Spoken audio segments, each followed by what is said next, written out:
The Senate will come to order. Senator Murphy.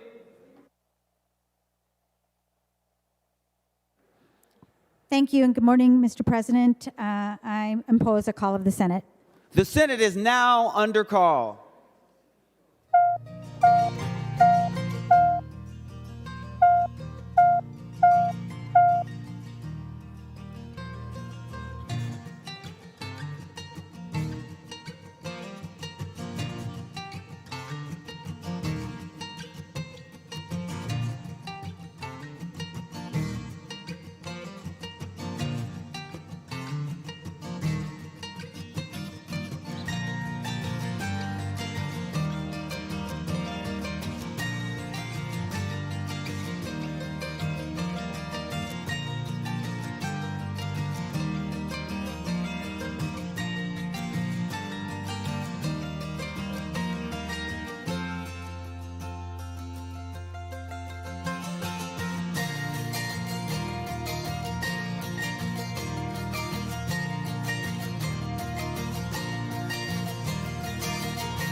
Senator Murphy.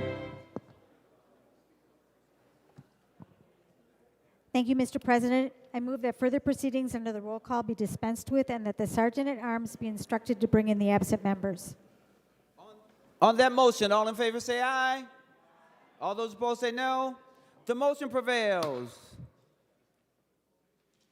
Members, if you be so kind as to rise. And in our tradition, as you know, we always pause for prayer, and today's prayer would be by today's chaplain, is Reverend Chris Chatterlang Sampson from Central Presbyterian Church in St. Paul. And as a friendly reminder, following the prayer, please remain standing for the Pledge of Allegiance. It's good to be with you, and thank you for your invitation.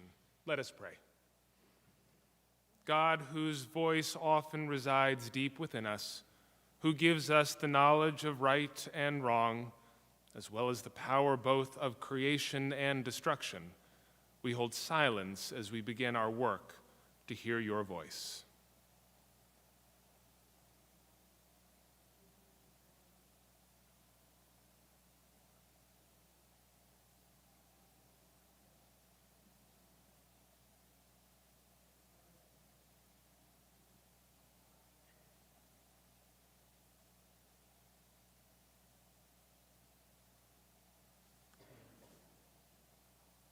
May we speak and act this day, mindful of what we have heard and courageous enough to do that to which we have been called with clarity, empathy, and love. Amen.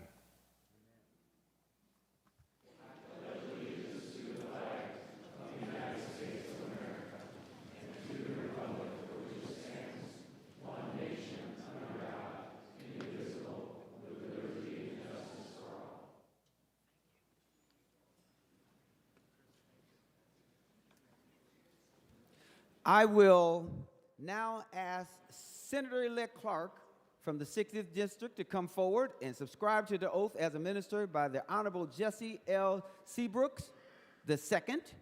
He is from the 10th District Court Judge.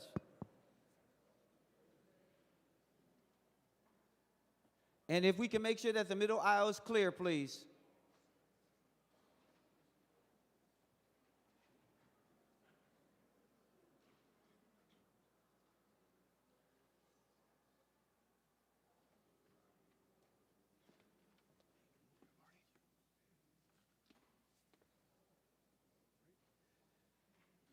Senator-elect, will you please raise your right hand? Do you solemnly swear to support the Constitution of the United States and the Constitution of the State of Minnesota, and to discharge faithfully your duties as senator to the best of your judgment and ability, so help you God? I do. Congratulations, Senator. Thank you.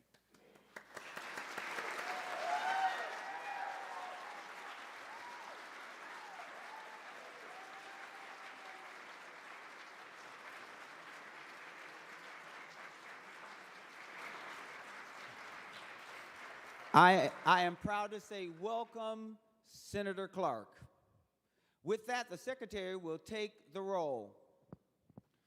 Abler, Anderson, Barr, Bolden, Carlson, Champion, Clark, Coleman, Swadzinski, Dames, Dibble, Dornick, Draheim, Drazkowski, Duckworth, Eichhorn, Farnsworth, Fateh, Frentz, Green, Grunhagen, Gustafson, Hoschild, Herr, Hoffman, Housley, Howe, Jasinski, Johnson, Johnson-Stewart, Klein, Coran, Kroon, Kunish, Kupek, Lang, Latz, Liskey, Limmer, Lucero, Mann, Marty, Matthews, May Quaid, McEwen, Miller, Mitchell, Mohammed, Murphy, Nelson, Umuver-Baton, Pappas, Pa, Port, Pratt, Putnam, Rarick, Rasmussen, Rest, Seeberger, Utke, Weber, Wiesenberg, Westland, Westrom, Wickland, Zhang.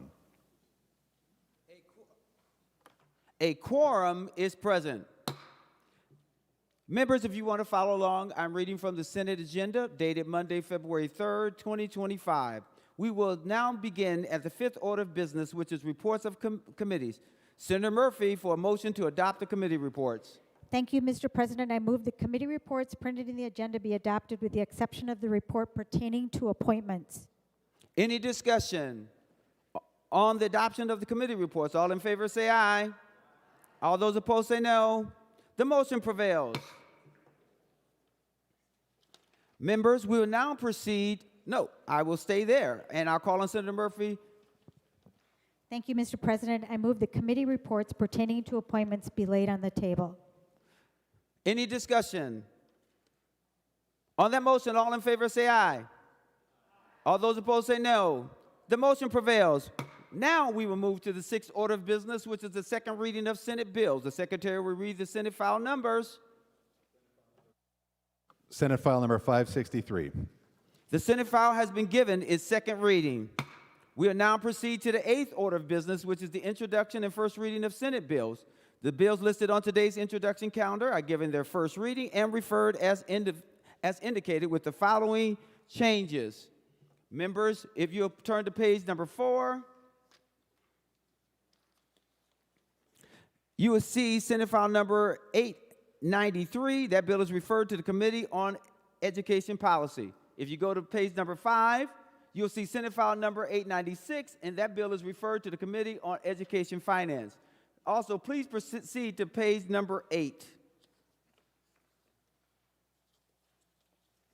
On page number 8, you will see that Senate file number 928 has been referred to the Committee on Health and Human Services.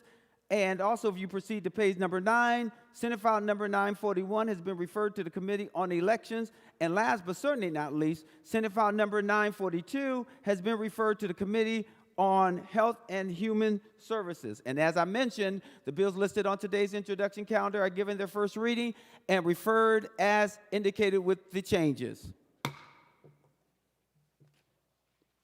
Members, we will now proceed to the ninth order of business, which is motions and resolutions. We will adopt the author's motion as one motion. All in favor say aye. All those opposed say no. The motion prevails. Remaining under motions and resolutions, the Secretary will report Senate Resolution number 8. Senator Murphy introduces Senate Resolution number 8, a Senate resolution relating to the termination of Senate Resolution number 1. Senator Murphy, speak to the resolution. Good morning, and thank you, Mr. President and members. This resolution terminates Senate Resolution number 1, which is the power sharing and responsibility sharing agreement between the DFL and the GOP. There are two sections of the agreement that are not terminated, which are the adoption of temporary Senate rules and the section on future agreements. The resolution also rescinds the powers of the president granted to co-presiding officers and terminates those offices. Members, this is an important day for the Minnesota Senate. At the start of this session, we found ourselves in a place, as a result of the loss of a member, in a tie. And together we acted responsibly, recognizing what it means to work together, and over the course of 6 days, negotiated a temporary responsibility and power sharing agreement until the time in which a special election was conducted and a 34th member was added to either one of our caucuses. We received that election certificate today, and in respect for the will of the voters, the people of Senate District 60, our new member, it is time to dissolve the power sharing agreement. But what we've experienced together in these last weeks, the ability to balance our interests, to work together in committees, to build relationships with one another, and to show Minnesotans that the Senate is open, ready to do its work, and to work across the aisle with one another to do the best work that we can for the people of Minnesota must continue. I have made that commitment repeatedly. I've made that commitment with Leader Johnson. I've made that commitment to my colleagues. It is time for us to respect the will of the voters and to restore a majority to the DFL caucus.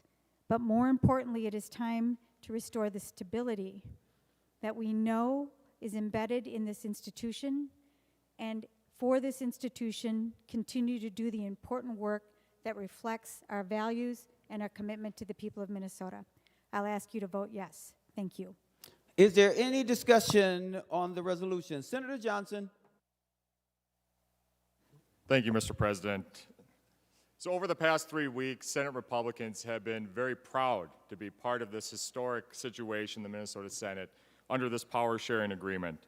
We've been able to hold officials accountable for the actions that we've seen in the state of Minnesota. Just think about it, education policy and finance. We've been able to dig deep into the burdens and the mandates that have been put on our schools and really concentrate on what Governor Walz and Democrats have done to our school districts. If you look at our Human Service Committee, our Commerce Committee and our Finance Committee, they dug deep into the fraud issues that are rife within this state. We've spent time digging into what is happening to taxpayers' dollars. If you want to talk about affordability, our committees on energy have dug into the issue when it comes to nuclear moratorium. How do we get more cheap energy to our families across this state? When you think about human services or health care, you think about reinsurance. Our committees have delved into those issues and really looked at that from a bipartisan manner. What I'm afraid that will happen today when this power sharing agreement ends is that we're going to go right back into the partisanship that we've been seeing over the last 2 years. This has been a real experiment over the last 3 weeks, something that has put Minnesotans first again. We haven't seen that for 2 years, but we have done that. I am proud to have been part of that. So this vote today, members, is a vote to delve back into a partisanship in which one political party controls the entire agenda, cutting off half of the state's constituents.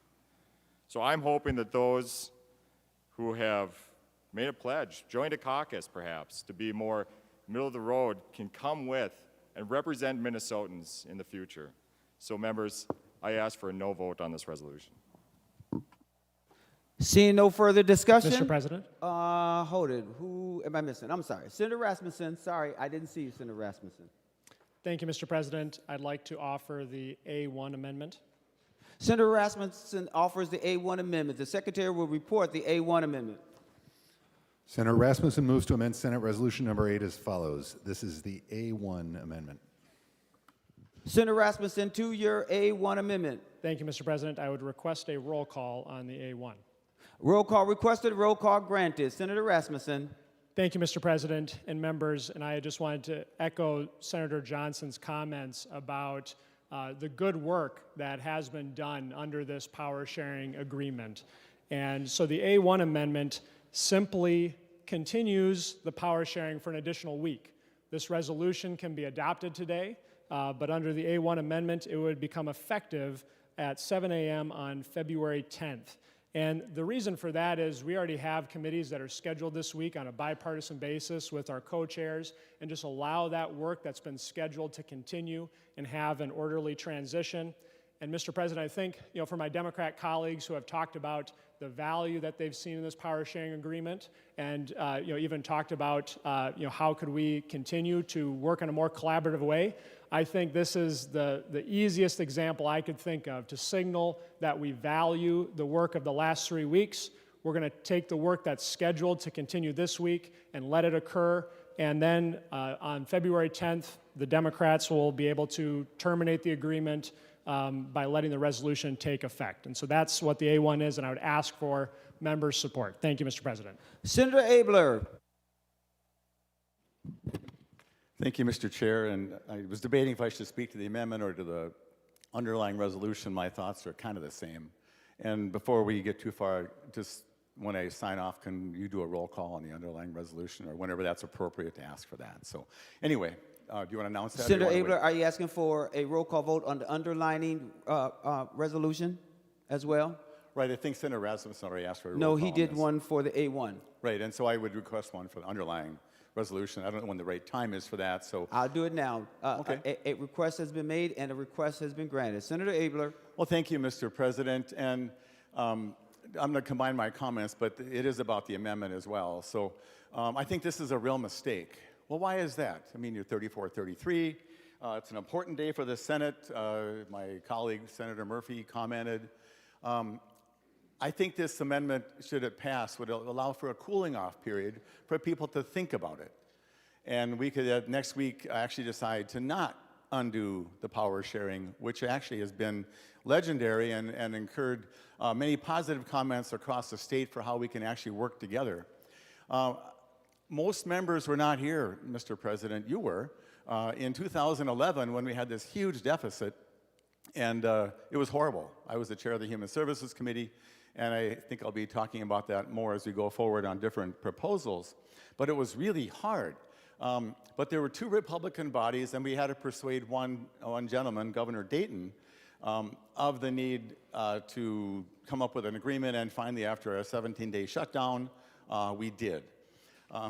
I think that there's a habit in the Senate in the last 2 years of kind of going one way and thinking that 34 votes is plenty to decide, that 50.5% of the people in the state being represented is adequate.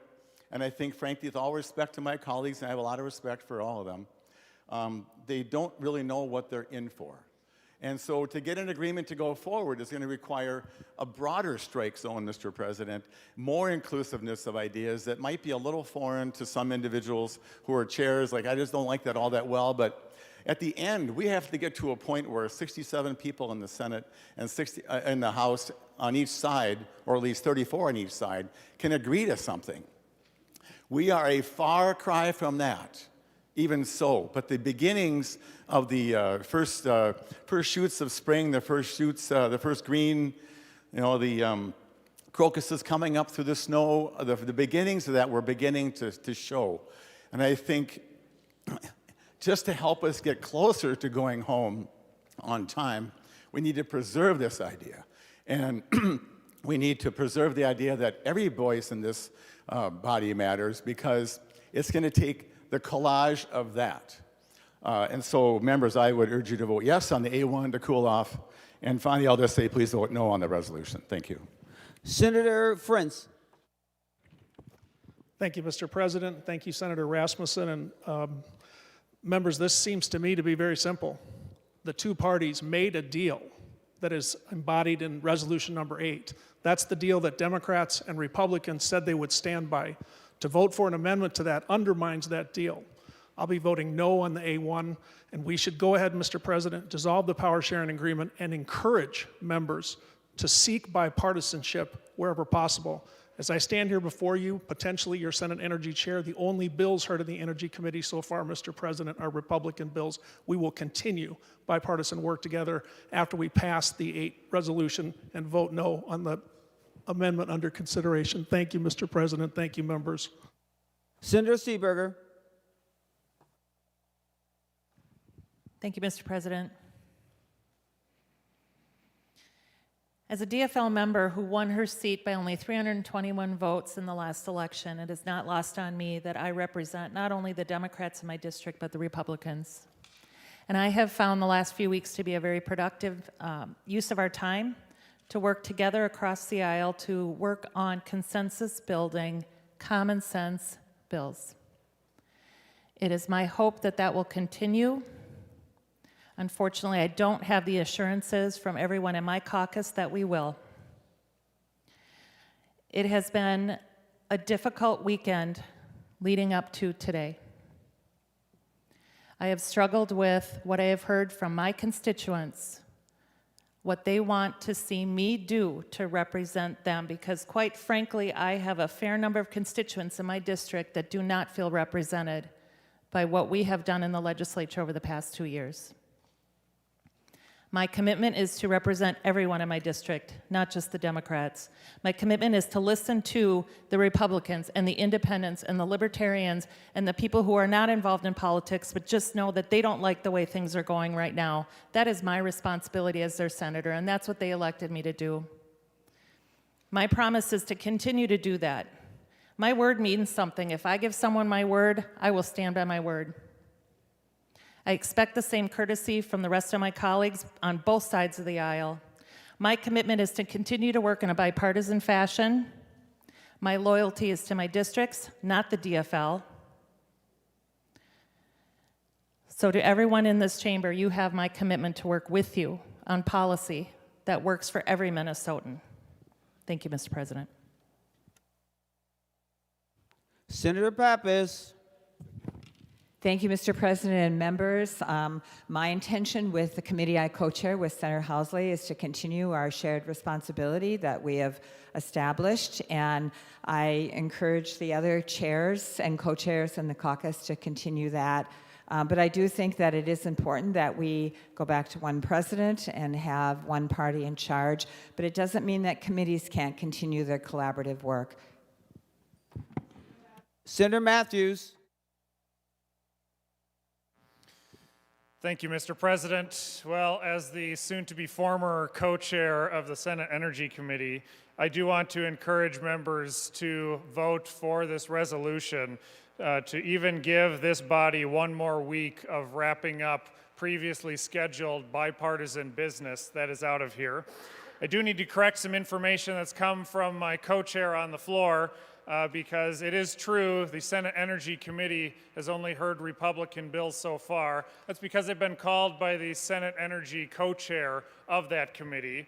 One thing that's been interesting in the 3 weeks under this power sharing so far is that Republicans have been going around trying to work on getting bipartisan votes for Republican bills that we needed to move out of the committee. I've not yet had one single Democrat come to me with a Democrat bill asking for consideration and bipartisan votes.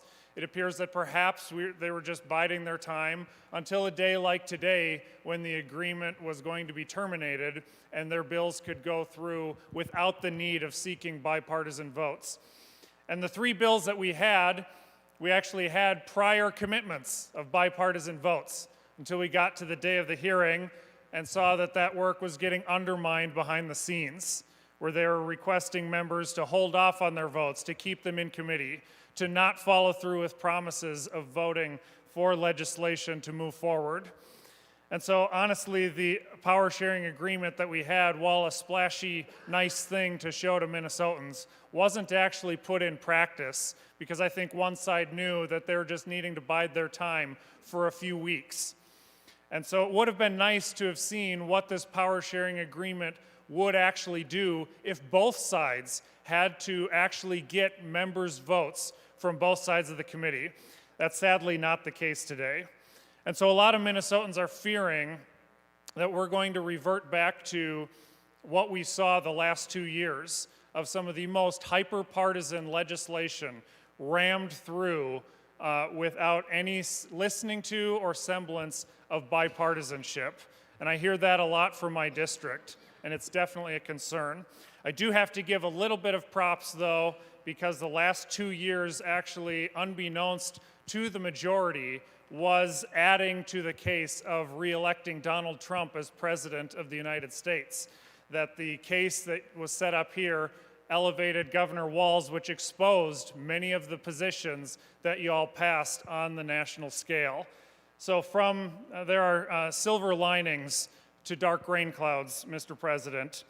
I do want to encourage the majority to even start the conversation of getting bipartisanship, because in my committee it didn't happen in the first few weeks of this power sharing agreement. I do want to see if the supposed Blue Dog Caucus will actually do that, because I fear that it's going to be technically over with the adoption of this agreement today, because there hasn't been that reaching out to get bipartisan votes on bills like Republicans have been doing in our committee so far. So I do think that there is more time that is needed. The power sharing agreement ideally should have lasted long enough for both sides to have tried to operate and get bipartisan votes on their bills. And mind you, we don't even have an organized House right now. So in one sense of the matter, what's the rush? 15 minutes after swearing in the new 34th member of the caucus, this is your first step and your first act when there's not even an organized House right now to be able to do business. It's very premature. It reeks of the hyper-partisanship that we've seen for the last 2 years. I think it would be wise for the majority to hold themselves to the standard that they have put the Republican caucus in, which we have been actively working to do these last few weeks. Look for good legislation, look for votes on both sides, and then following through with giving the commitments to those votes that we made. So I would urge members to support this amendment and then reject the underlying breaking of the power sharing. Thank you. Senator Klein. Mr. President, will Senator Rasmussen yield?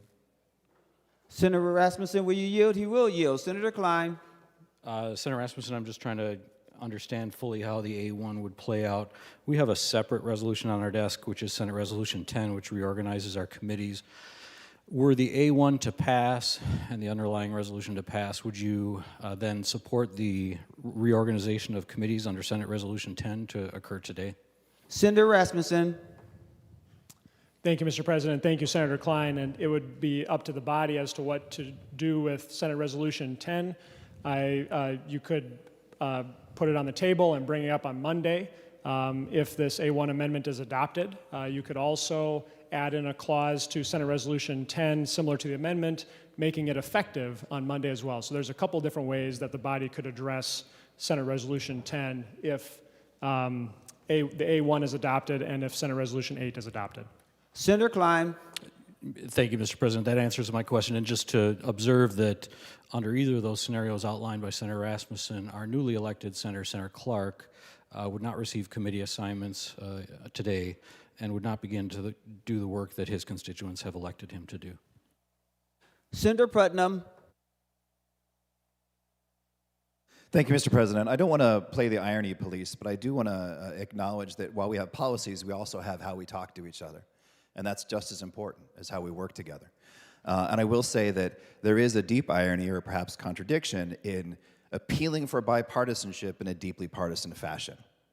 Essentially, both people who are home watching right now are probably thinking that they're hearing, we need to be more bipartisan unlike those other guys, that other party that's so partisan. I think this is an opportunity for us to elevate our understanding of bipartisanship itself, not just in terms of policies, but also in how we talk to each other. And this is a chance for us to reboot and think about how we interact differently, more productively, more focused on what Minnesotans need. And Minnesotans hear that. They're smart. They hear when we say, we're not bipartisan, unlike those partisan people, and they know that that's a deeply partisan argument. So I'm hoping that we can elevate a little bit and focus on the needs of Minnesotans. Seeing no other discussion, the secretary would take, I'm sorry. My apologies, Mr. President. I thought you had seen me raise my hand earlier. Mr. President, I'll just gently suggest that this resolution being brought forward, the amendment to this resolution being brought forward, just to jump on the irony police bandwagon that Senator Putnam just mentioned, wasn't shared previously with the majority leader or anyone in the majority party. And I was a part of the smaller group that met and discussed some of the details of the power sharing agreement, as with Senator Rasmussen, with Senator Johnson and others. And that was a very, very positive experience. I think it was very productive. At the end, we were feeling really great about the agreement we had come to, and there were a lot of reassurances to each other that we would carry on in the spirit and the tone of that power sharing agreement that we've experienced, which everyone I think universally agrees has been, well, one exception maybe, have been very, very, very positive. Senator Jasinski and I were a part of that group, and we tried to serve as models for the way our committee has been run over the past couple of years. This afternoon, for example, Senator Howe is scheduled to chair the committee. He will continue to do that. We'll likely have Senator Jasinski chair the committee on Wednesday as well, and we'll continue the collaboration on setting the agenda and figuring out our way forward all together. And so I just think it's a little bit disappointing that this is being brought forward in this manner without prior conversation with the majority leader, and I'll just take note of that. Thank you, Mr. President. Before I go to Senator Rasmussen, I want to make sure that there's no one else other than Senator Westrom. Because Senator Rasmussen, you will be the last voice, okay? Senator Westrom. Thank you, Mr. President. Members listening to the debate, I'm inspired to offer some comments, and I hope it will sink into many of us listening here, but also to the public and the media, because I hope you understand what you're observing taking place here. With just minutes after swearing in, 34 votes for the Democrat caucus, 33 votes for the Republican caucus. The Democrats are pulling their power with a one-vote majority. Now, I hope House Democrats that haven't shown up to work yet are watching also, because they have a House with the same fractional difference. And yet Democrats, within minutes, are breaking the power sharing agreement so they can have all the power. Senator Seeberger, I very much appreciate your comments. This amendment is like putting butter on a very corner sliver of a piece of toast. 1 week. So now you'll have one small bite of that toast that at least tastes good. We should vote down the underlying amendment after this amendment goes on, even though it slightly improves that piece of toast. It's not a toast worth eating, metaphorically speaking. With the slim difference in majorities in the Senate and the House this year, my wisdom would be to the members of this body, keep this in place, because it's the end game that you have to play for. And this will make it much easier of an end game, because the issues and the disputes and the items we have to decide will be so much more narrowed down, because there's going to be a lot of bipartisan working together for getting bills through committees, out of committees, amending them. So there's bipartisan buy-in all the way to the Senate floor, and nothing's rammed through like we've seen in the last 2 years. Folks, our Constitution in our country was set up with states' powers and rights. And many call it a laboratory of democracy. Each of us state have that opportunity. For 3 weeks, we've had that opportunity to show a laboratory of democracy and what can work. And yet within minutes of getting one vote edge over the Republicans, the Democrats are scrapping the historic power sharing agreement because they can. And yet the Democrat leadership in the House isn't showing up for work because they don't want the Republicans, who have one more vote than them, to have any power. We could be the upper body, show the House, even with one vote difference, we work out how we're going to have the end game work out in this legislative session. But voting for this motion and then the underlying motion will scrap that entire opportunity to be a laboratory of democracy and truly show what our forefathers, I think, intended, is a much more congenial legislative body to work things out than to just flex your muscles as one party or the other because you can have the votes and you can get everybody in line, and doesn't matter what the other side says. So Senator Seeberger, I hope you'll join me in majority of this body in voting down the underlying motion, no matter what amendments go on it. And members, take my word, if that happens, you will see a legislative session that will be like no other. And we will show the nation, our forefathers, with the laboratory of democracy that we have the right and opportunity to do as a state, does exactly what they want. Every state can be creative and come up with new, innovative ways to show the rest how to make it better.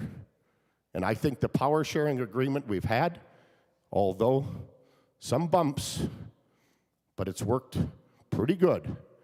And let's work it out rather than scrap it within minutes of one body getting one vote, just one vote difference. And the same party in the other house won't even come to work because they have one less vote. I don't think that's what we Republicans should do because we're one vote less. But the Democrats in the House should be taking note, but I hope the public and the media are too. What's going on here is wrong, and let's not just settle for a little piece of butter on the corner sliver of a toast.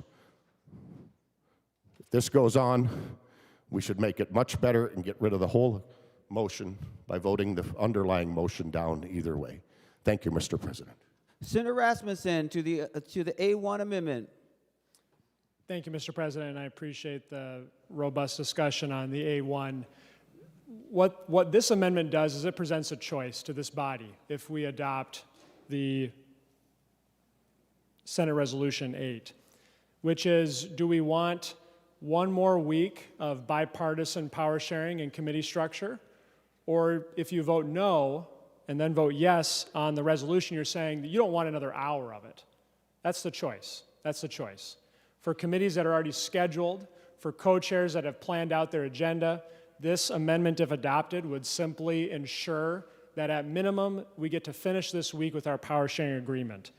And so I would encourage members to vote yes to ensure that if the power sharing agreement is ended today, that we have at least that week. But if you vote no, what that means is that you don't want another 30 minutes of bipartisan committee structure, bipartisan agendas. You want to go to that 34, 33 partisan structure as soon as possible. So I just wanted to frame that up. I'll be voting yes, and I would ask my colleagues to join me. Thank you, Mr. President. The Secretary will take the roll on the A1 amendment.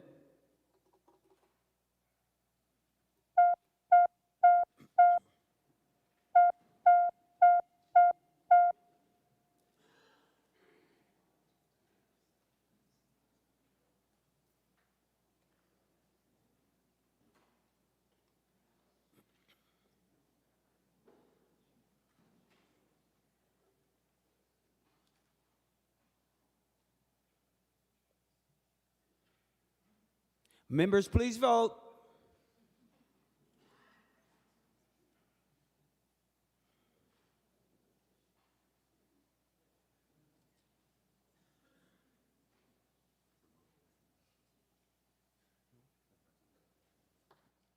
Senator Rasmussen.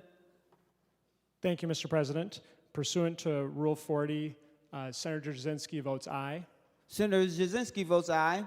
And thank you, Mr. President. Senator Nelson votes aye. Senator Nelson votes aye.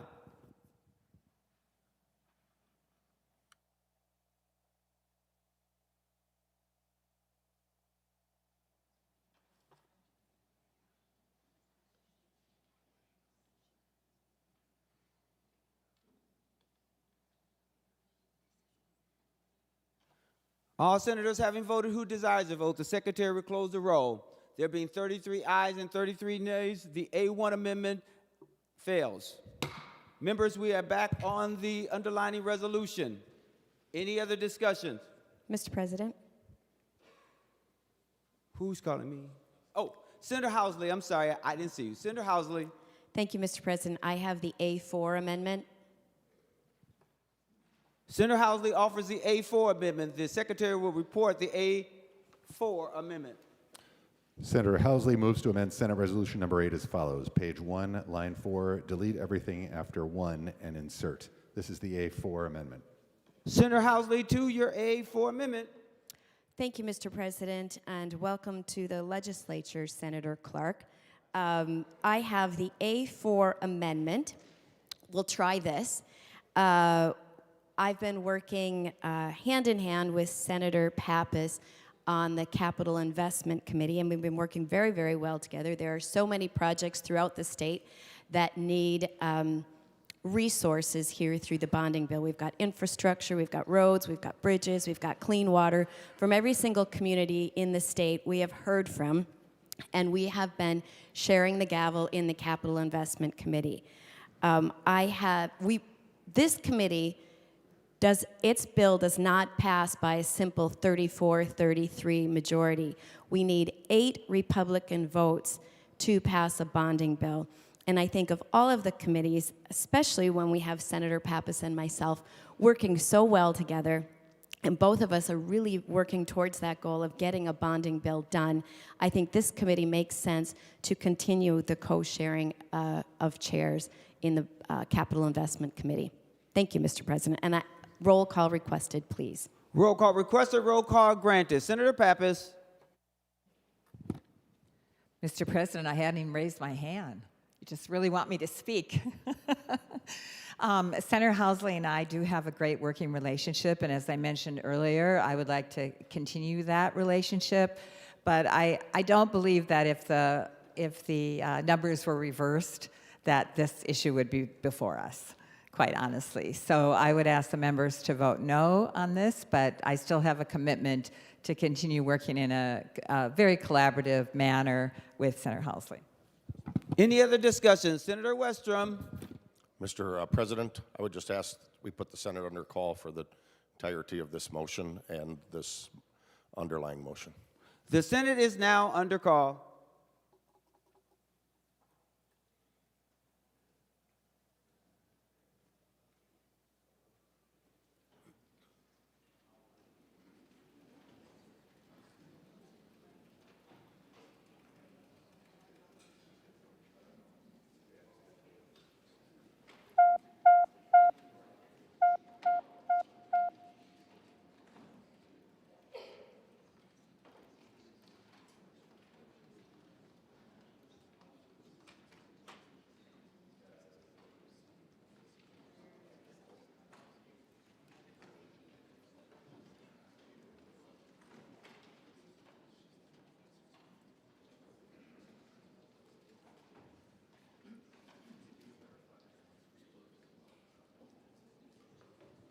Senator Westrom, I just need to clarify something.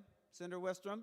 Senator Westrom, are you asking for the Senate to be under call for the rest of the A4 amendment or the rest of the, even for the underlining resolution? Senator Westrom.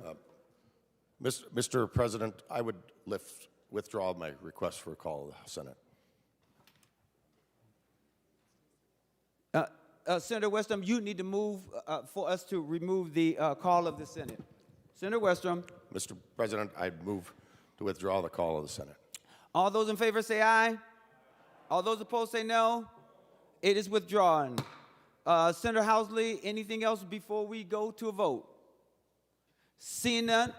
Did you want to say something? Senator Housley, I'm sorry. Go ahead. Thank you, Mr. President. I encourage a green vote and co-chairing the Capital Investment Committee. Thank you.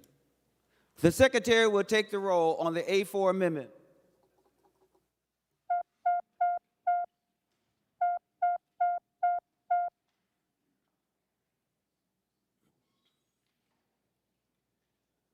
Members, please vote.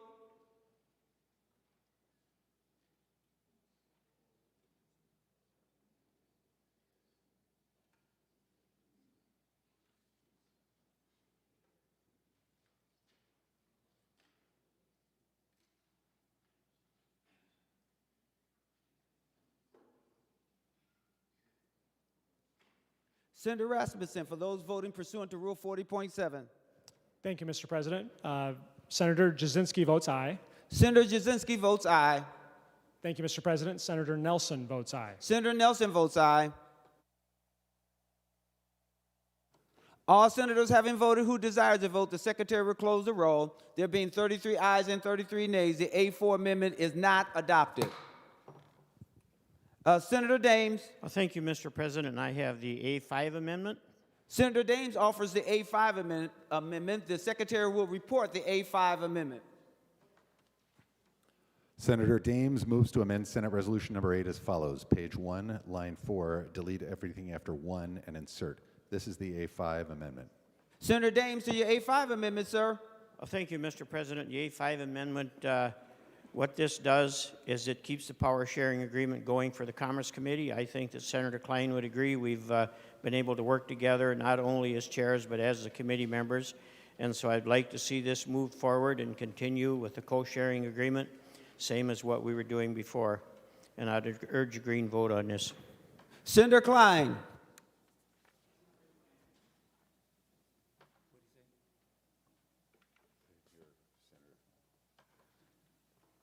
Any other discussions on the A5? Mr. Senator President, Dames? I'd like a roll call vote. Roll call requested, roll call granted. Any other discussions? Seeing none, the Secretary will take the roll on the A5 amendment.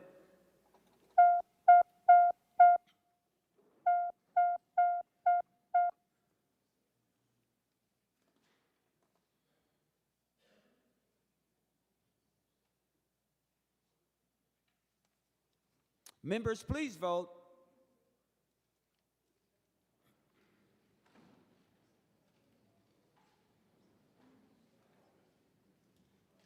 Senator Rasmussen, for those voting pursuant to Rule 40.7. Thank you, Mr. President. Senator Jasinski votes aye. Senator Jasinski votes aye. Thank you, Mr. President. Senator Nelson votes aye. Senator Nelson votes aye. All senators having voted who desires to vote, the Secretary will close the roll. There being 33 ayes and 33 nays, the A5 amendment is not adopted.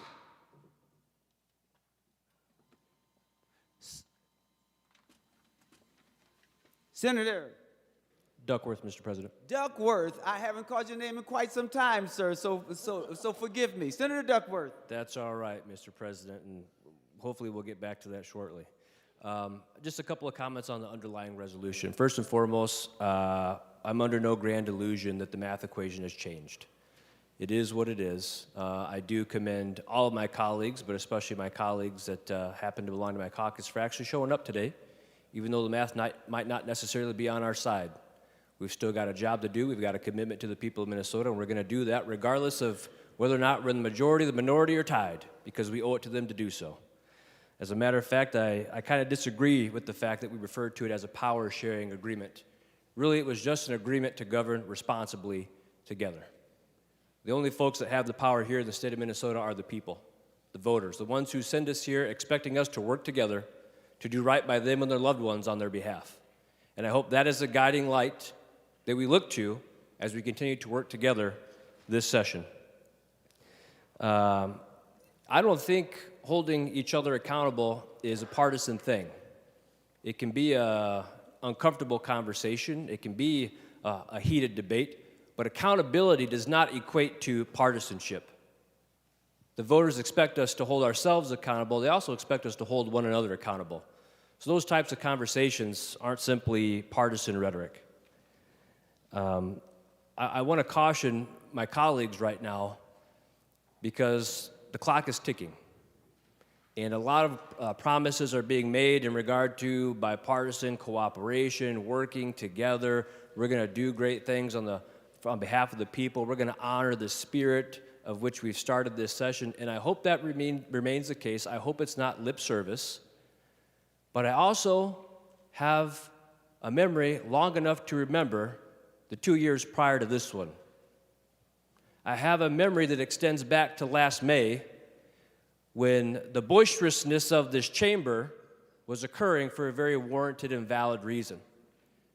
And I foresee something like that happening again potentially, knowing that a good half of this legislature may not even be meeting together in session until next month.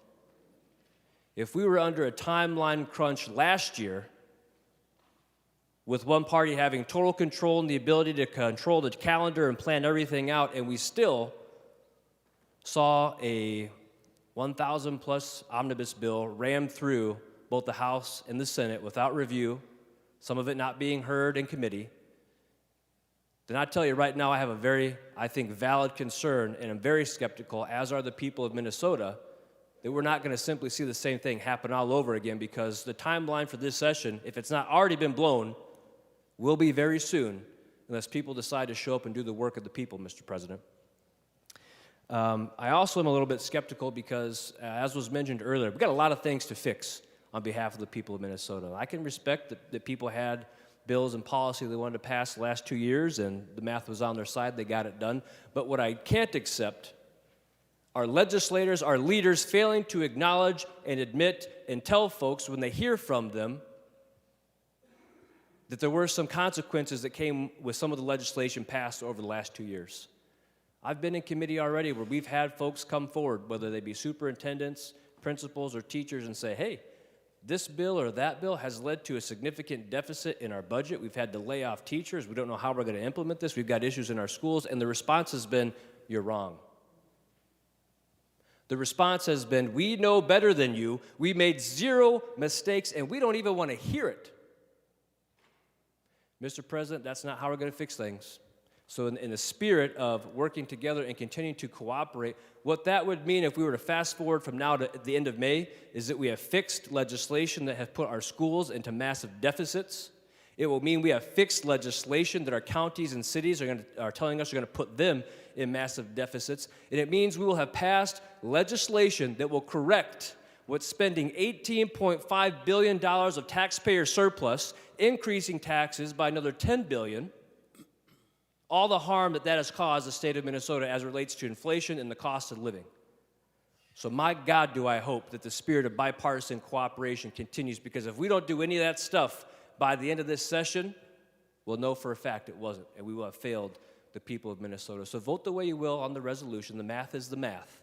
But a lot of promises are being made right now that we're going to work together, both Republican and Democrat, for all the people of Minnesota. And I hope and pray that that's exactly what we do, because the people of Minnesota desperately need that, Mr. President.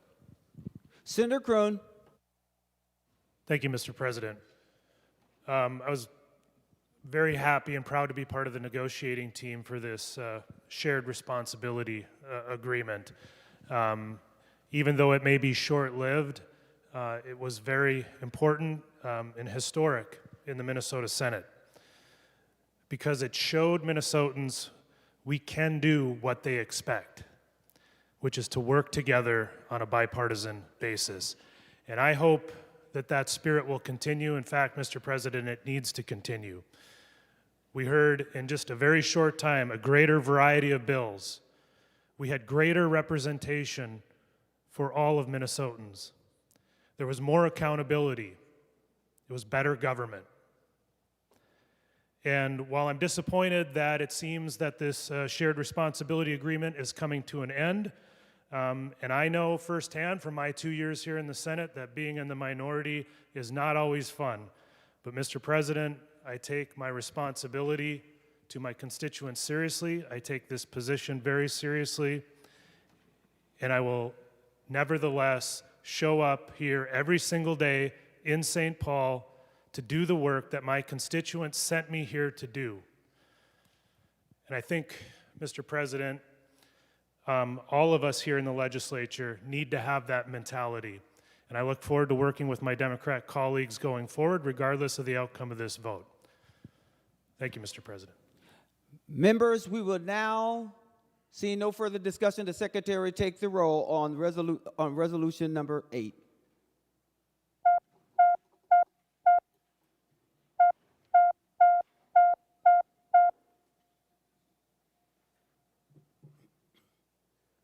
Members, please vote.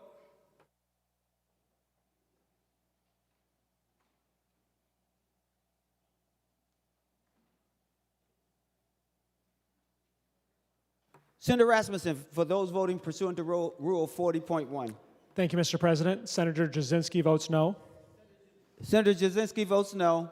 Thank you, Mr. President. Senator Nelson votes no. Senator Nelson votes no.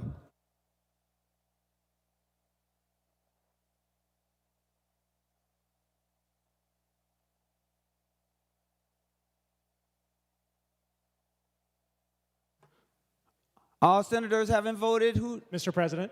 Oh, sorry about that. Senator Rasmussen. Mr. President, I have reported Senator Nelson as voting no. Oh, I'm sorry. Senator Nelson voted no. And also, Mr. President, I'm looking for Senator Jasinski. Is he also recorded as no? Yes, he is. All senators having voted who desires to vote. The Secretary will close the roll. Thank you, Senator Rasmussen, for that catch. There being 34 ayes and 33 noes, the Senate Resolution number 8 is adopted.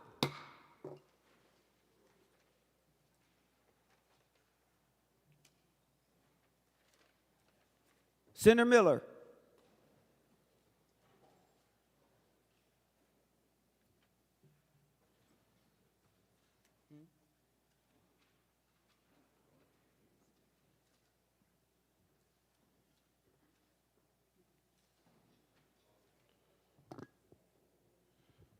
All right, members, remaining under motions and resolutions, we'll proceed to the election of the President of the Senate. Are there any nominations?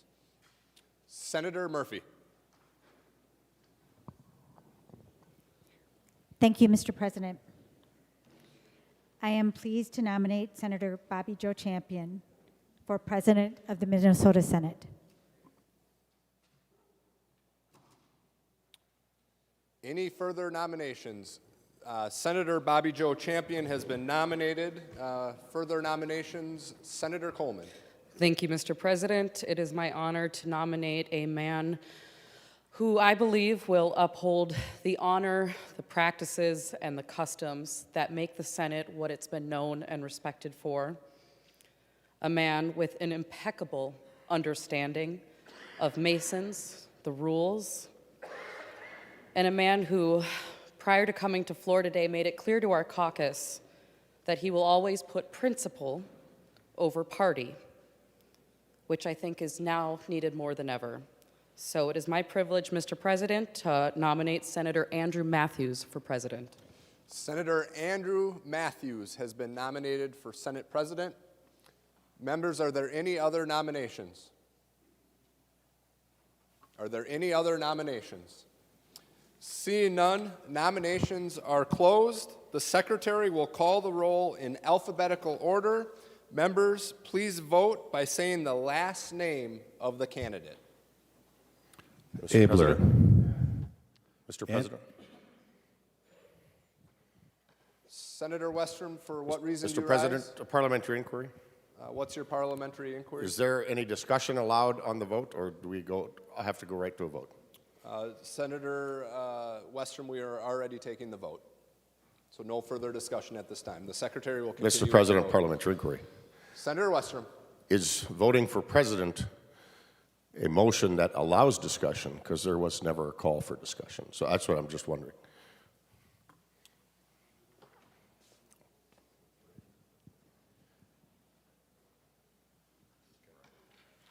The Secretary is taking the role for Senate President. Please state the last name of the person you wish to vote for. Anderson. Barr. Bolden. Carlson. Champion. Clark. Coleman. Swazinski. Dames. Dibble. Dornick. Draheim. Drazkowski. Duckworth. Eichhorn. Eichhorn. Farnsworth. Fateh. Fateh. Frentz. Green. Grunhagen. Gustafson. Hoschild. Herr. Hoffman. Housley. Howe. Howe. Jasinski. Jasinski. Johnson. Johnson Stewart. Klein. Coran. Kroon. Kunish. Kupik. Lang. Latz. Liskey. Limmer. Lucero. Mann. Marty. Matthews. Make Wade. McEwen. Miller. Mitchell. Mohammed. Murphy. Nelson. Nelson. Umuver Baton. Pappas. Pa. Port. Pratt. Putnam. Rarick. Rasmussen. Rest. Seeberger. Utke. Weber. Wiesenberg. Westland. Westrom. Wickland. Zhang. Abler.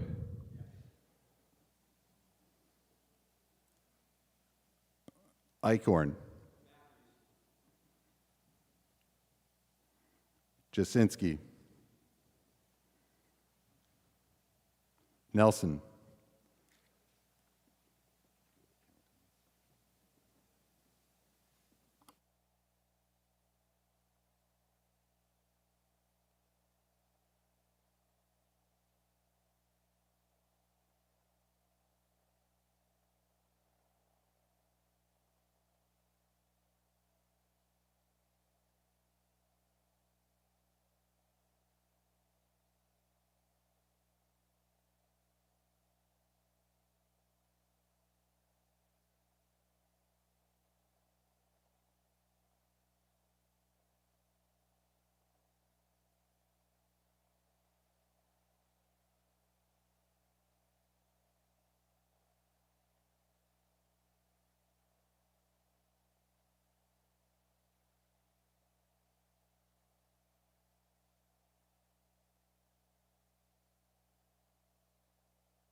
Receiving 35 votes of the Senate, Senator Champion has been elected President of the Senate. Senator Champion, please come forward and subscribe to the oath as administered by the Honorable Jesse L. Seabrooks II, 10th District Court Judge. Members, while we congratulate Senator Champion, please no applause.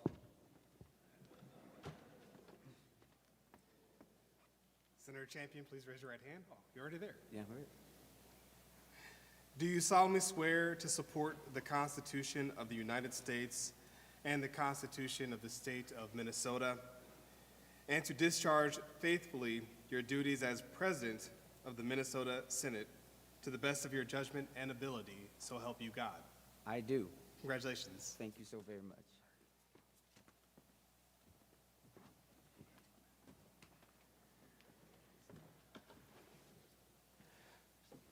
Members, let me pause by saying thank you so very much for the honor to serve, and I will do everything within my power to make sure that I'm doing what's in the best interest of this body.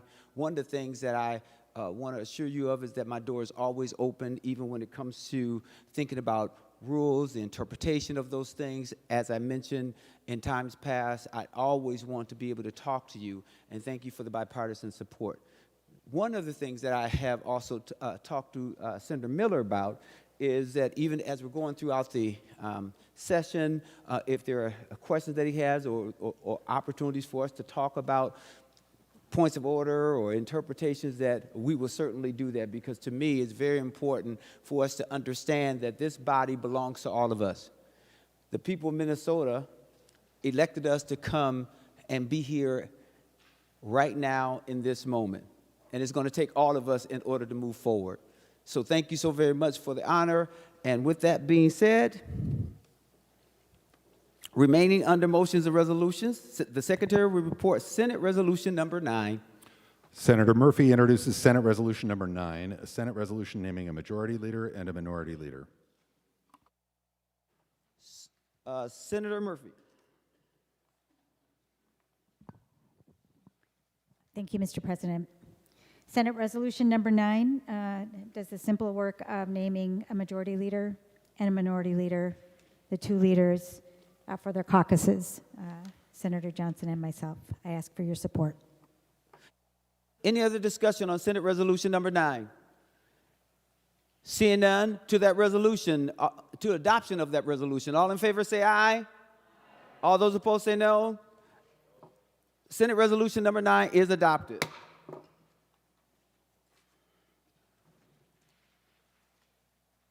Members, we would now, Senator Murphy, do you have another resolution?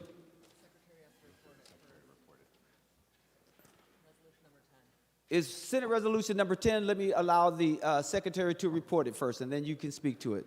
To the Secretary. Senator Murphy introduces Senate Resolution number 10, a Senate resolution relating to standing committees, setting the schedule of standing committee meetings. Now, Senator Murphy, to Senate Resolution number 10. Thank you, Mr. President. Senate Resolution number 10 establishes committee membership. It reflects the terms of the agreement that we reached in the responsibility sharing agreement, and the committee schedule is unchanged. I'll ask for your support. Any other discussion on Senate Resolution number 10? And I need a motion from you, Senator Murphy. Thank you, Mr. President. I request a roll call. And a motion for us to adopt Senate Resolution number 10? Oh, thank you, Mr. President. I move adoption of Resolution number 10. Any other discussion? Do you want the roll call, or are you willing to withdraw the roll call? You have to withdraw it. Thank you, Mr. President. I withdraw the roll call. On that motion of withdrawing the roll call, all in favor say aye. Mr. President. I just have a quick question if Senator Murphy would yield. So let me make sure that we're clear. There is no need to vote on withdrawal of the roll call. With that being said, Senator Murphy, will you yield? She will yield. Senator Duckworth to Senate Resolution number 10. Thank you, Mr. President. Thank you, Senator Murphy. It's just a quick, simple question. I know in the past we've had conversations about a standalone Veterans Committee. I think part of the agreement that was reached, so there ultimately was a subcommittee on one. I don't know if that typically would be included in here or not. I don't see it. I see it grouped in with agriculture, veterans, broadband, and rural development. Maybe it's a better question for Senator Putnam. I don't know. Just wondering, are veterans still going to have somewhat of a standalone committee, whether it's a subcommittee or an actual? That's the question, Mr. President. Thank you. Senator Murphy to the question.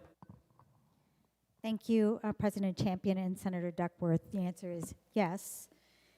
As committed in the course of the negotiations, mutually agreed to. There will be a subcommittee on veterans. It will be constituted or reconstituted by Chair Putnam through a letter, and you should expect that as soon as we are through this work. I know it's a priority for this body. Senator Duckworth. Thank you, Mr. President. Thank you, Senator Murphy. I appreciate that. I look forward to seeing that subcommittee meet on a regular basis and do great things for veterans here in the state of Minnesota. Thank you. Any other discussion on Senate Resolution number 10? Who am I missing? Oh, Senator Putnam. Thank you, Mr. President. I just wanted to thank Senator Duckworth for his question and perhaps provide a brief moment of more detail that yes, the Subcommittee on Veterans will still have its dedicated time. It will have its own independent agenda and schedule. It will get more attention, more special attention than it has in years past because of our dedication to making sure that it is a distinct area of our interest and expertise. Any further discussion on Senate Resolution number 10? Seeing no further discussion, all in favor say aye. All those opposed say no. The motion prevails. Senate Resolution number 10 is adopted. Senator Murphy for Senate Resolution number 11. And we're going to have the Secretary report it. Senator Murphy introduces Senate Resolution number 11, a Senate resolution naming a President pro tem. Senator Murphy to Senate Resolution number 11. Thank you, Mr. President. This resolution appoints the Honorable Senator Ann H. Rest as the President pro tem of the Minnesota Senate. I ask for your support. Any other discussions on Senate Resolution number 11? Senator Jaskowski. Thank you, Mr. President. I move to amend the resolution by inserting so that we can make the resolution to have co-President pro tems, Mr. President, to add Senator Matthews. So it would read, the President pro tems of the Senate are Senator Ann H. Rest and Senator Matthews, whatever his middle initial is, Mr. President. That's my motion. The Secretary will report the amendment. Senator Drazkowski moves to amend Senate Resolution number 11 as follows. Page 1, line 4, delete tem and insert tems. Delete is and insert are, and after rest, insert and Senator Andrew Matthews. Any other discussion to that proposal or that amendment? Senator Murphy. Thank you, Mr. President. First, I'd request a roll call. Roll call, requested roll call granted. Senator Murphy. Thank you, Mr. President and members. This is the first I've seen of this resolution, and I'm going to respectfully ask that we vote no. I am happy to talk further with Senator Drazkowski, but I think that it is important for us to conduct the work of this body and do it in a way that is with intention. And so I would ask that we vote no because this is a new issue and proceed with the motion as I move to elect the Honorable Senator Ann Rest as our Secretary, or excuse me, our President pro tem. Any other discussion? Senator Abler. This is not what I thought I'd be debating today. I just want to encourage people to remind you, hardly anybody understands how hard it's going to be to get out of here in anything resembling time that seems reasonable. So this is the easy one. This is an easy one. Senator Matthews has ably filled the chair before and been really good at it. You say you want to work together. Well, then, when the easy ones come along, let's do some of those. Senator Murphy, this didn't come up, in previous discussions. The whole topic of this series of resolutions came up an hour and a half before session. So these kind of ideas couldn't be floated, and both caucuses were busy caucusing. So, do what you want. But if we don't get bills off the floor that have 10 Republicans on them, you might not as well pass them, because they're not going to make it through the bug whacker of the caucuses in the House. So in the other body, Mr. President. So, I don't know, think about it. And Senator Murphy, people are going to all do what you say today, no doubt. I vote no on this great idea. Or maybe somebody will go like, no, I think I'm going to stand up and work for true bipartisanship in this project here. It just provides one more person if you need them. Maybe Senator West is busy at a tax committee. Anyway, vote yes. Senator Westrom. Mr. President, I rise to support the amendment of Senator Andrew Matthews as a Speaker or President pro tem, along with Senator Rest. Members, after what we saw the last night of session last year, Mr. President, we dare not go there again. And adding some depth to the speakers or the President of the Senate is one way to remedy that. We've just heard speeches about, oh, we're going to work bipartisan, even though in minutes after the Democrats got their 34th vote, they're pulling all the sharing agreements away. Members, let's go back to how this chamber operated the last day, the last hour of session. We have got to put people back that can take principle over politics. I think Senator Rest, I think Senator Matthews can bring us that kind of restoration that this body needs. Members, the reason I'm speaking for Senator Matthews to be added is we have to have some balance. It's one thing to say you're going to follow the Constitution, Mr. President, members. But the way this session ended last year was not following the Constitution. The Constitution has this body set up rules, and the rules were all violated. Remember back. Senator Clark, welcome to the Senate. We can start off on a new page by adding Senator Matthews as a co-president.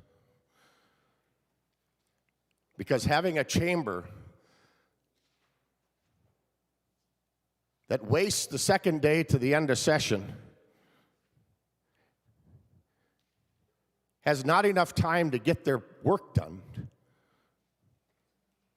and then violate all the rules to block out the minority, and actually having votes taken on this floor that members didn't even know were being taken because they were trying to get recognized, and a president that was ignoring everybody because the end would justify the means is not following the Constitution. There was 2 or 3 bills that were passed off this floor last year. Members didn't even know they were being debated. They didn't even have copies of them. I had to have staff come over and tell me that they actually, Mr. President, was passing and closing the board while I was trying to get recognized. Many members here could tell more stories. And members, this is a time to start a new page. And if we can't add one more speaker, president, co-president to this body, and we're going to go back to the same way this session ended the last hour of last year, shame on us. Shame on us. I urge you to vote and support the Drazkowski motion. This is the least we can do to bring some principle back to how this body should run and how we follow the Constitution, no matter what the outcome or the cost is. No different than in college. If you diddle away time and don't get your term paper done by the deadline, you have to redo it or let it go and take the grade that you get because you can't cheat just to get it in. And that's what happened last year at the end of session. Let's turn that page. Let's put somebody with principle like Senator Matthews in as a co-president. Senator Latz. Mr. President and members, I remember the last day of session as well. I also remember the last 4 weeks of session. And I'm going to respectfully suggest we dare not go back to those last 4 weeks either. How we use the time on this Senate floor is not only a function of who is in the majority, it's a function of all of us. And we all share responsibility for the outcomes when that time is not used wisely. Members, Senator Limmer and I have chaired the Senate Judiciary Committee back and forth as the majority has swung in this body. And I like to think that, at least for the last 2 years when I was chair, that we worked pretty well together as majority and minority caucuses on the Judiciary Committee. And I've enjoyed a good working relationship with Senator Limmer, and I intend to continue that. And in fact, I reached out to Senator Limmer even before there was a responsibility sharing agreement after Senator Dietzick passed away, and we realized we had a 33-33 Senate, to specifically indicate that we needed to work well together and intending to do so. But it is the responsibility of the minority as well to make this a productive bipartisan body. And so, as we move forward implementing what was fully expected to take place when that responsibility sharing agreement was reached, and we return to the ordinary course, one might even say by custom and usage of this body, when there is a majority of members from one caucus or the other, that the majority caucus, in fact, exercises majority control. I will be watching with hope that the minority caucus will also act responsibly, will also act bipartisanly and cooperatively, so that the level of our work is elevated and not degraded as we all struggle and work very hard to achieve the positive outcomes that we were all elected to come here to achieve on behalf of the people in our districts and on behalf of all of the people of Minnesota. So I'm issuing a call to the higher parts of all of us here. Let's be bipartisan as we hope to be, as we say we will be, as the rhetoric on this floor sometimes calls us to be, but also recognizing we come here with different principles, different values, and sometimes we need to stick with those, and sometimes we need to compromise. That's what democracy is all about. So let's do that. And on the resolution that's before us today, it is my firm belief that clear lines of authority are important for an institution to function well. Clear lines of responsibility as well. And while we all should take it upon our shoulders to be as responsible as we can as we engage on the floor and in our committee work and behind the scenes, as we're just talking respectfully with ourselves as colleagues in this state Senate, it's important organizationally to have clear lines of authority. So I support the resolution and I oppose the proposed oral amendment. Thank you, Mr. President. Senator Duckworth. Thank you, Mr. President. I promise to be brief. And I will commit to heed that call. And I think our colleagues or my colleagues have done a good job heeding that call since the beginning of this session through sharing of committee responsibilities, hearing bills, et cetera. So I think that's there. I think we've demonstrated it. And I hope that folks have learned that we are actually coming from a place of good faith. And we have been for the last 2 years and beyond when it comes to trying to improve bills and whatnot. So the only other commitment that I know every single Republican member of the Senate will make is this: on the second to last day of session, we'll be here. And we won't cost you a legislative day. And that might help you meet some of those timelines. Thank you. Senator Dibble. Thank you, Mr. President. Mr. President, I just wanted to remind the body that we did hear a commitment from the Majority Leader to engage in the discussion with Senator Johnson and others about advancing someone as a pro tem to this chamber from from his caucus. And I'll also remind members that we have done that before in the past. I think with Senator Rest's support and through considered conversation, Senator Denny Frederickson at one time was pro tem. I think we've had other members from different parties serving as pro tem, which is a good idea, but it's always done in a considered fashion through the results of conversation, not as a surprise amendment to a motion that is on the floor. That's an important thing that we should do in the spirit of the responsibility or power sharing agreement and our commitment to move forward as well as we can in a bipartisan collaborative fashion. Thank you, Mr. President. Members, the author of the oral amendment is going to be the last person. I just want to make sure that there's no one else before we call on Senator Jaskowski, because he will be the last voice. Seeing no other, Senator Jaskowski.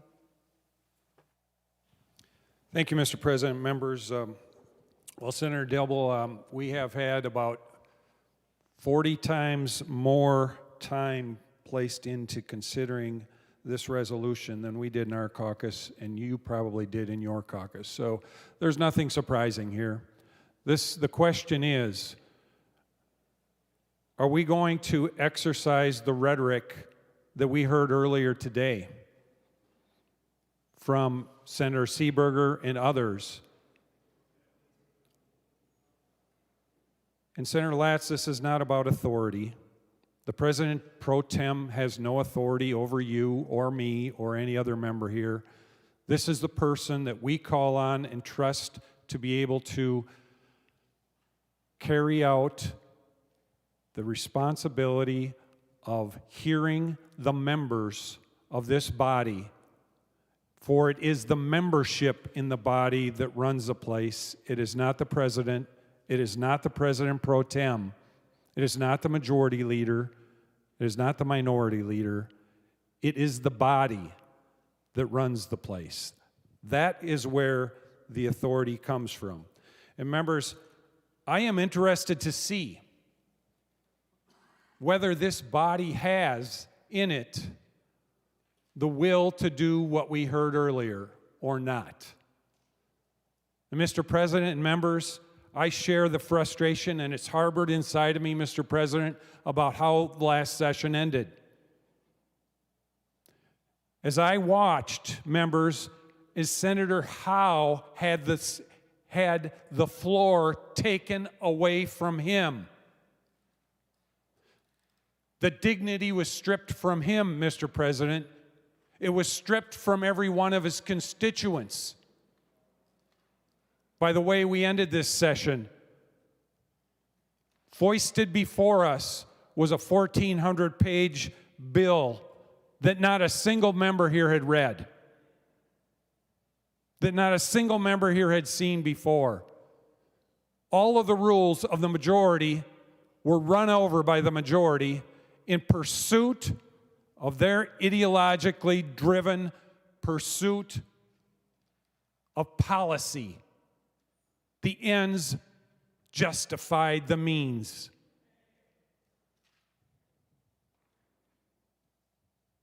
That was the antithesis of what we are hearing today from members here saying that even though I'm a Democrat, I'd be willing to vote with the Republicans. Or maybe that's not exactly what I heard. I'd be willing to not always vote with my party. Well, we saw several votes, members, where one Democrat did not vote with their party.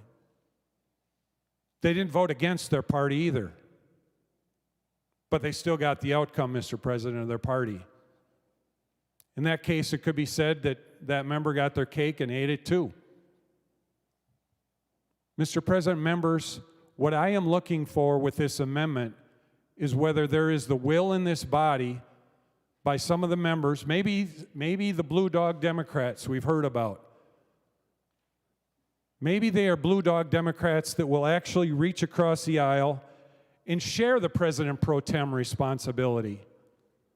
And prove to the rest of us, Mr. President, and to Minnesota, that they are truly on a mission to achieve bipartisanship, and that they are the Blue Dog Democrats, and not the yellow-bellied lapdog show caucus. Which is it that's going to show up on this vote, Mr. President? A group that says it's bipartisan, or one that's there just for show? That's what I'm interested in, Mr. President.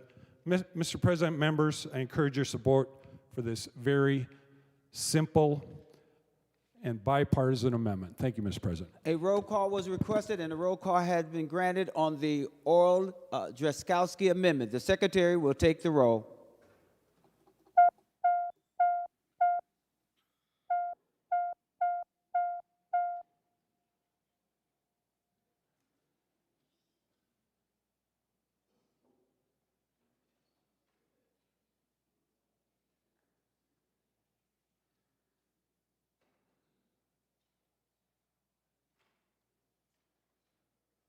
Members, please vote.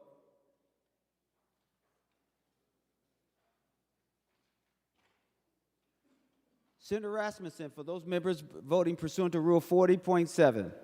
Thank you, Mr. President. Senator Jasinski votes aye. Senator Jasinski votes aye. Thank you, Mr. President. Senator Nelson votes aye. Senator Nelson votes aye.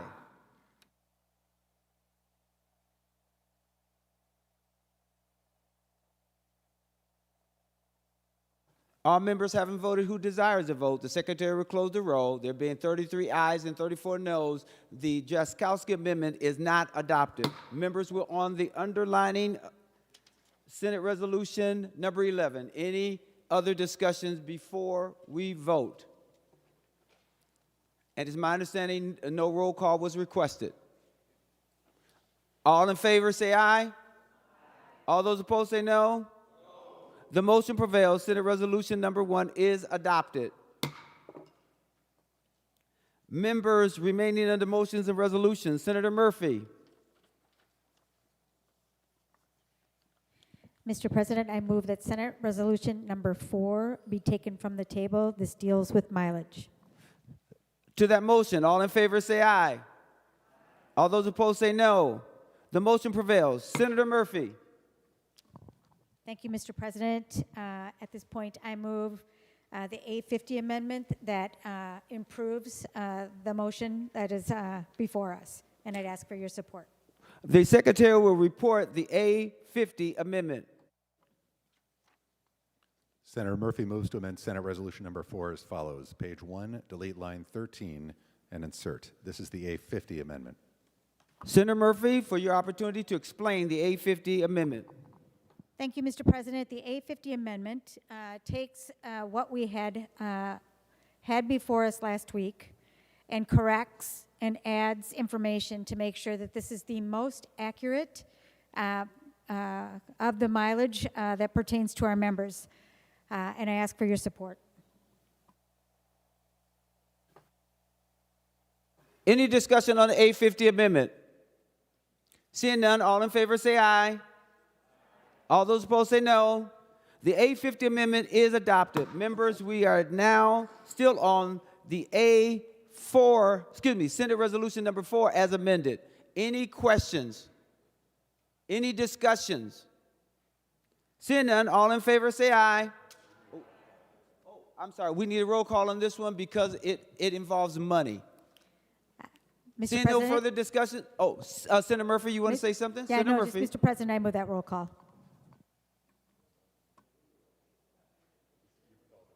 I've already called it. Okay. The secretary will take the roll on the Senate Resolution number 4 as amended.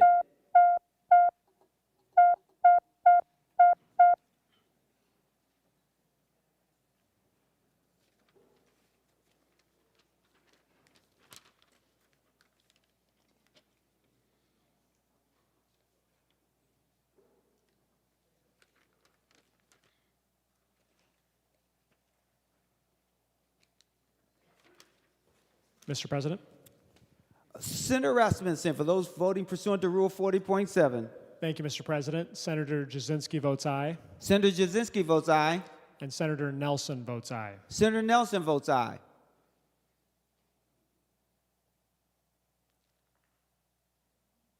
All those having voted who desires to vote, the secretary will close the roll. There have been 65 ayes and 0 nays. The Senate Resolution number 4, as amended, is adopted. Members, we will now move to the 13th order of business, which is announcements of Senate interest. Any announcements of Senate interest?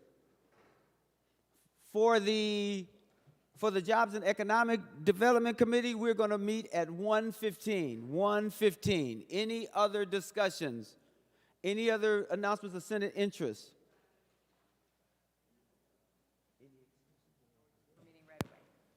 All right. Senator Latz. Mr. President, members, the Judiciary Committee will meet immediately following the adjournment. Any other announcements of Senate interest? Seeing none. Senator Murphy for a motion. Thank you, Mr. President and members. We go forth with good intention and good in faith for the people of Minnesota. Welcome to the Senate, Senator Clark. And with that, Mr. President, I move that the Senate do now adjourn until Thursday, February 6th at 11 a.m. On that motion, all in favor say aye. All those opposed say no. The motion is adopted. The Senate is now adjourned. I should have said prevail.